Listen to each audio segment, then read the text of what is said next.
Quay trước kiểm tra số tư cho kỹ nha. Ổn chưa? Rồi. Rồi, hai đội, lên đi.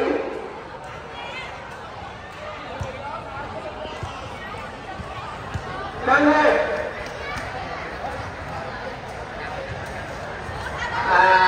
Năm nhảy đi. Giữ. 4 nhích nhẹ. Nhích nhẹ đầu chân ra luôn. Giữ. 5 nhích nhẹ đầu chân. 20 chúng ta nhích nhẹ cái đầu chân thôi nghe.